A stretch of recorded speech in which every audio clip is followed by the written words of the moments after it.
Assalamualaikum warahmatullahi wabarakatuh. Perkenalkan, nama saya Rizky Narasana dengan nomor NIM 23308110005, program studi administrasi bisnis, mata kuliah pendidikan kewarganegaraan, dosen pengampu Ibu Eriska Genalita Dwi Putri. Nah, kali ini kita akan membahas mengenai menjaga nasionalisme dan tantangannya di era globalisasi. Tapi sebelum itu, mari kita bahas mengenai nasionalisme itu sendiri. Sebenarnya, apa itu nasionalisme? Nasionalisme dapat diartikan sebagai suatu paham yang menganggap kesetiaan tertinggi atas setiap individu yang disertakan kepada negara kebangsaan, atau sebagai sikap mental dan tingkah laku individu maupun masyarakat yang menunjukkan adanya loyalitas dan pengabdian yang tinggi terhadap bangsa dan negaranya. Rasa cinta tanah air yang tidak berlebihan tentunya. Nah, nasionalisme itu diperlukan gak sih dalam suatu negara? Tentunya nasionalisme sangat diperlukan dalam keberlangsungan suatu negara dengan harapan memunculkan rasa persatuan di dalam negara tersebut. Bagaimana dengan kondisi sekarang? Di zaman serba teknologi yaitu era globalisasi seperti ini, rasa nasionalisme mulai berkurang, terutama di kalangan pelajar. Budaya dan teknologi dari luar mulai menghiasi kebiasaan pelajar saat ini. Kebiasaan yang sesuai dengan kebudayaan kita tidaklah akan menjadi masalah. Namun, kebiasaan yang bertentangan dengan kebudayaan kita tentunya akan memunculkan beberapa masalah yang nantinya juga berpengaruh dalam tingkat nasionalisme terhadap bangsa. Generasi muda Indonesia tentunya adalah generasi penerus bangsa ini. Bangsa akan menjadi sangat maju bila para pemudanya memiliki sikap nasionalisme yang tinggi.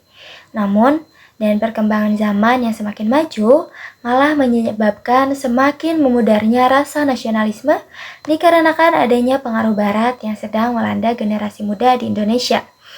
Nasionalisme sangat penting terhadap kehidupan berbangsa dan bernegara karena merupakan wujud kecintaan dan kehormatan terhadap bangsa sendiri. Dengan hal itu, pemuda dapat melakukan sesuatu yang terbaik bagi bangsanya, menjaga keutuhan persatuan bangsa dan meningkatkan martabat bangsa di hadapan dunia. Namun, dengan memudarnya rasa nasionalisme dapat mengancam dan menghancurkan bangsa Indonesia. Hal ini terjadi karena ketahanan nasional akan menjadi lemah dan dapat dengan mudah ditembus oleh pihak luar. Dengan kata lain, bangsa Indonesia telah dijajah oleh generasi mudanya dengan semakin memudarnya rasa nasionalisme terhadap bangsa Indonesia. Bukan dijajah dalam arti fisik, melainkan dijajah secara mental dan ideologinya. Diperlukan sekali upaya-upaya untuk meningkatkan semangat nasionalisme pada generasi muda, terutama pelajar Indonesia, sebagai penerus bangsa ini tentunya. Banyak sekali cara yang dapat dilakukan dalam meningkatkan rasa nasionalisme. Salah satunya adalah memulai pendidikan Pancasila dan kewarganegaraan yang didapat lewat pembelajaran sekolah. Selain itu, juga dapat dilakukan dengan pembiasaan-pembiasaan menyanyikan lagu nasional, penghormatan bendera merah putih, penggunaan bahasa Indonesia yang baik dan benar, dan masih banyak lagi upaya-upaya yang dapat kita lakukan sebagai generasi muda untuk meningkatkan rasa nasionalisme. Hal terpenting dalam upaya tersebut adalah dapat dilakukan dengan sistem berkelanjutan atau dilakukan pembiasaan dan tidak hanya dilakukan 1 atau 2 kali saja. Dengan demikian, rasa nasionalisme dalam diri pelajar atau generasi muda akan terus berkembang. Nah, segmen selanjutnya ada nasionalisme dan globalisme. Tentunya nasionalisme merupakan sebuah penemuan yang paling menakjubkan dalam perjalanan sejarah manusia, paling tidak dalam 100 tahun terakhir. Tak ada satupun ruang sosial di muka bumi yang lepas dari pengaruh ideologi ini.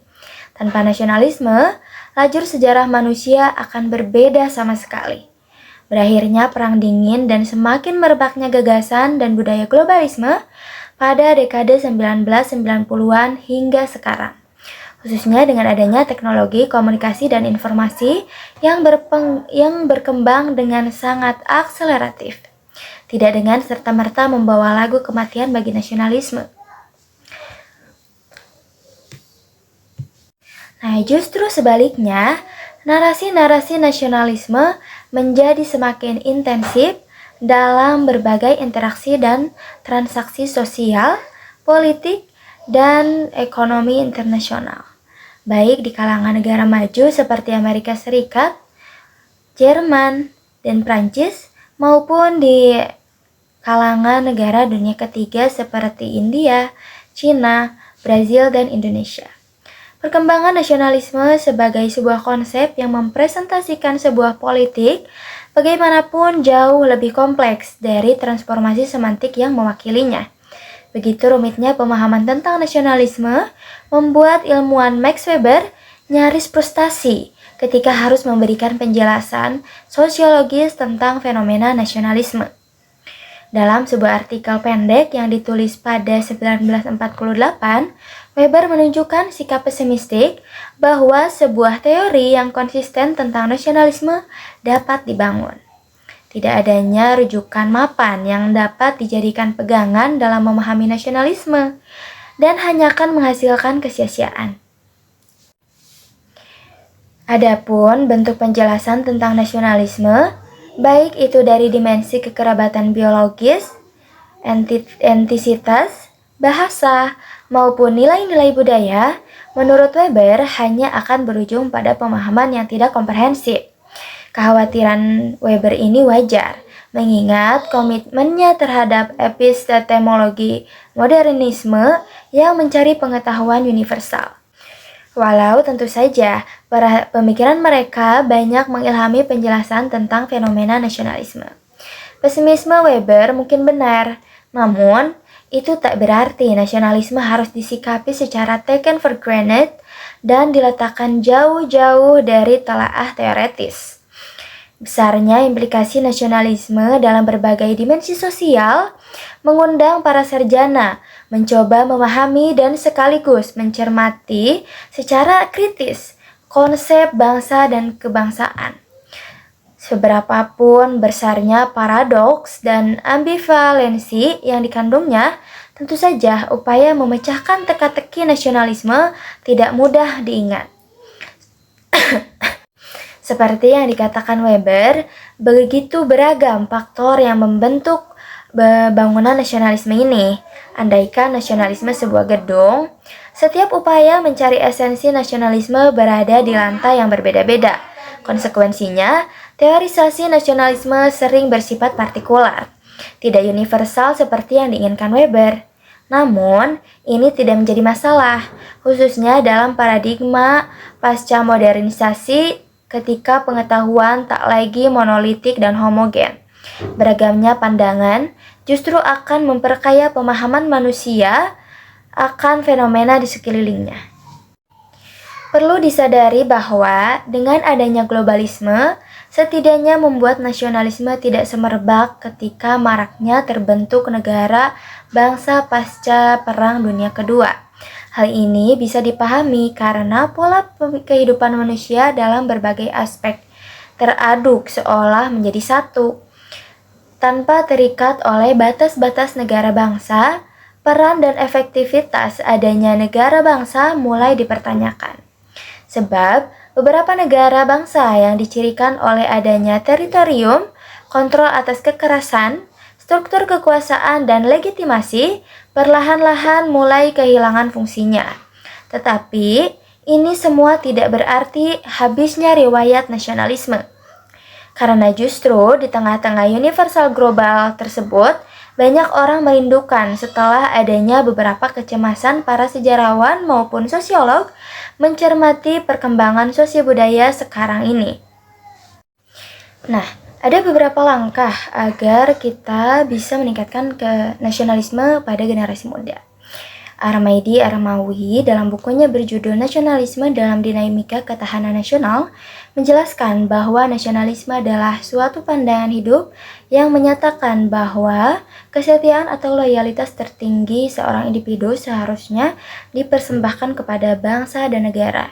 Dengan demikian dibutuhkan suatu ikatan emosional yang kuat terhadap tanah air. Berikut beberapa langkah untuk meningkatkan nasionalisme. Yang pertama ada memahami ragam budaya di Indonesia. Dari Sabang sampai Merauke, Indonesia kaya akan keberagaman budaya dan syarat dengan nilai sejarah. Oleh karena itu, generasi muda seharusnya mengenal dan melestarikan keberagaman budaya ini, terutama budaya di Indonesia tempat mereka tinggal, agar kebudayaan tersebut tidak punah, diakui atau dirampas oleh bangsa lain. Yang selanjutnya, mendukung produk dalam negeri.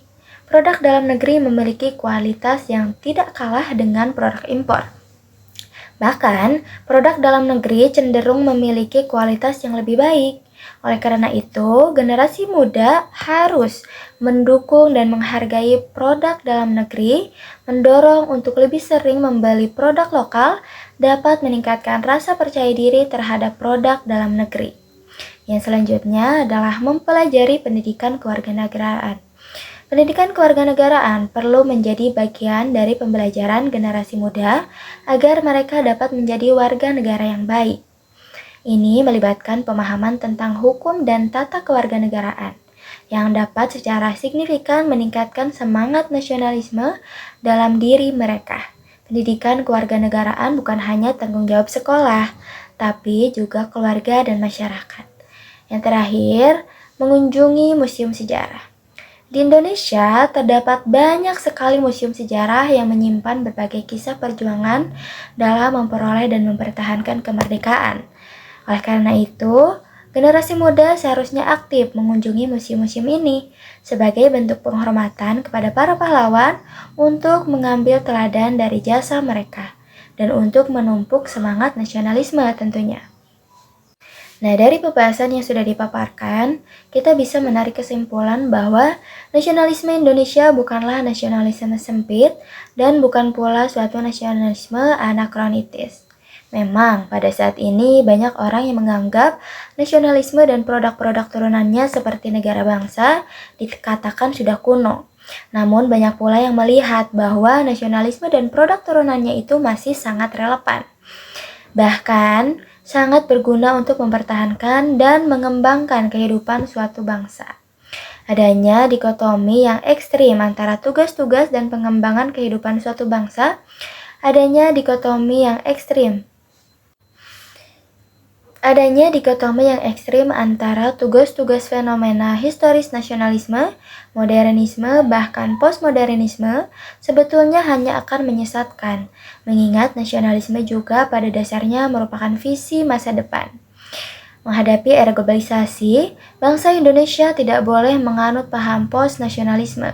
Bagaimanapun, kuatnya arus interdependensi yang terjadi, untuk menghadapi dunia luar, Indonesia harus selalu membina dan mempertahankan persatuan dan kesatuan bangsa.